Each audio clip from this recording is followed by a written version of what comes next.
Thanks to everyone who have subscribed. If you have not, please do. And thanks for coming out here. I really appreciate you. Will Oshiomhole and Obaseki achieve true reconciliation? That's the question for today. And this question is coming up because recently we know about the reconciliation that APC has tried to put together to bring Oshiomhole and Obaseki together. And we've still been hearing that despite the fact of the reconciliation process in place, there are still some issues, thirsty issues, and that's what I want to look at today. Let's go to the news. Will Oshiomhole Obaseki achieve true reconciliation? Following the protracted crisis that rocked the All Progressive Congress in Edo State, Emadife Afed writes that the recent move to resolve the intra-party conflict will require a Holocaust effort. The duo of Governor Godwin Obaseki of Edo State and Adams Oshiomhole, former governor of Edo State and national chairman of the All Progressive Congress, will remain in the eye of the storm for a while. Apparently, the dispute that trailed their disagreement in Edo State snowballed and became national subject of the all-ruling Progressive Congress, APC.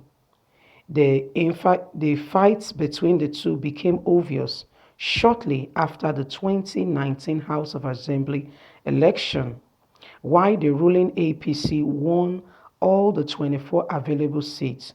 With their kind of victory, any party would have gone to sleep. But guess what? Reverse was the case in the state as the House became involved in a crisis of inauguration. The crisis was caused by the separate move made by the governor and Obaseki, the governor Obaseki and Oshiomhole, to get their men to emanate as the principal officers of the state assembly. Obaseki, whose relationship with his political godfather has become frosty, deployed a series of strategy to get his loyalists to occupy the state assembly principal offices. But the lawmakers, loyal to Oshiomhole, kicked against it following the inauguration of the state assembly, saying the proclamation of the governor was inappropriately done. The battle shifted to courts, which later ruled in favor of Obaseki. The battle continued beyond the state assembly and courts as loyalists to the combating two former friends continued to throw tantrums. Before the end of the war, the governor and his predecessor threw caution to the wind and hailed all manner of accusations and insults at each other and aides and loyalists. While Oshiomhole believed Obaseki was high-minded, the governor, on the other hand, insists he would not condone any form of interference that would jeopardize the interest of Edo people.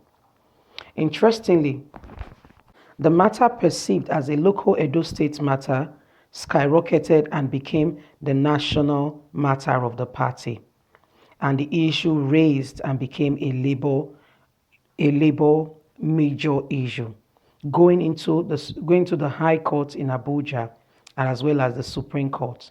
Rapidly, the two leaders at the national level who were dissatisfied with the manner Oshiomhole handled the 2019 election primaries were also planning to remove the APC chairman from office. This plan was almost achieved about 3 weeks ago at the Abuja court suspending the ex-governor of Edo State, Adams Oshiomhole, from office as the APC chairman. On the reverse of losing his position as the APC chairman, following the political integration orchestrated by the aggravated party chieftains, opposition to his general leadership style, the president, Major General Muhammadu Buhari, retired, reportedly intervened in the crisis and mandated Oshiomhole to ensure Obaseki fly the party ticket in Edo State election scheduled to hold later this year. This singular action, party sources said, could have led to the commencement of a peace process. Apparently, it has not yielded much. Buhari's intervention into Oshomole's declaration a truth between him and his godson, the action is believed to have brought relative peace to Edo State, even though the message was indirectly at the opponents who were high-minded and ready to remove him from office. To the warning factors in Edo State and beyond, the words of Oshomole and especially his offer of forgiveness to those who he might have offended and requests for same for those he might have offended have sent a strong signal to the Edo politicians who are just a few months to go to the governorship election in September. In response to Oshomole's olive branch leave presentation, and a new chapter in the move to end the crisis was opened on March the 23rd when Governor Godwin Obaseki, Chief of Staff Mr. Taiwo Akerele, disclosed that there would be no ongoing discussion between the two principal actors to end the fraud, that everything was in order. What was more interesting in Akerele's announcement was the confidence he displayed while responding to the questions by our correspondent during a news press briefing in Benin.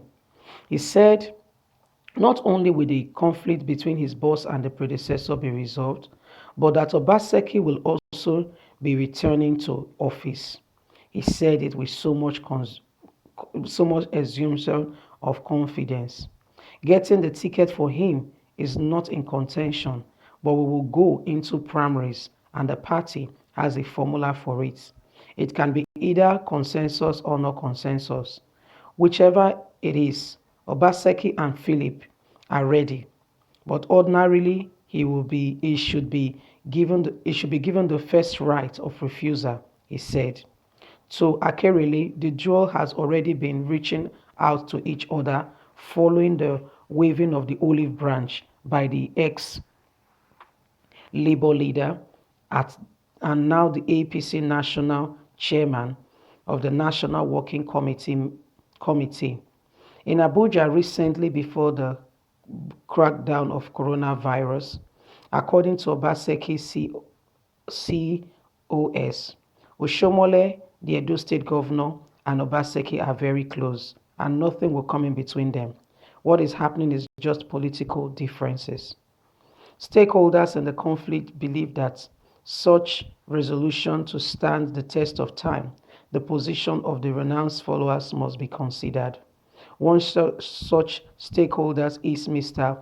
Wilson Osifo, who speaks for his 14th lawmakers whose seats were declared vacant by the House late last year. Osifo said the lawmakers were willing and ready to embrace peace, since that was what they had already craved for. To him, there was nothing wrong with the peace move extended to all aggravated party members, but the move must take into consideration the position of the aggravated members of the party and to restore them into their former position. Osifo, however, stressed that the aggravated members of the party who were the side of Oshomole are speculating about the peace talk because they feel the move was malicious and as a result of Obaseki's second term in office. He said the best way to guarantee the outcome of a peace talk is to ensure that all interests are considered and whatever led to where we are now must be addressed to the root. If the roots are treated, then we will not see the symptoms at the top. The root has to be looked at. I think many persons are speculating the reason for this peace talk because if it is about the second term ambition of the governor, it means it may not last beyond one getting the ticket and returning to the office and the train continue. If it is a built up of resentment and error that have been made and that should be looked upon to cave new opportunities, then it has to be addressed and properly addressed. According to him, the issue of suspended lawmakers is a key process to the peace talk. pointing out that the aggravated lawmakers have not been made to function over 9 months after their colleagues were sworn in. Osifo said, "Our gross is that having subjected ourselves through the primaries and the party gave us a ticket and we won, we expected normal process to occur and for us to be sworn in. But this has not happened." Well, these are the issues rocking APC Edo State, like we all know, and these are things being stated out regarding the peace process in Edo State.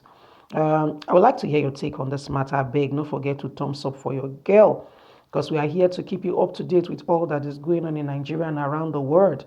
Oshiomhole and Obaseki, peace is the way, and we are glad that you guys are working at it. Whatever happens, we want the best for Edo State. The most important thing is the Nigerian people. They deserve the best every time and always. Thanks for being there. Beg, don't forget to thumbs up, subscribe if you never subscribe. I appreciate you. God bless.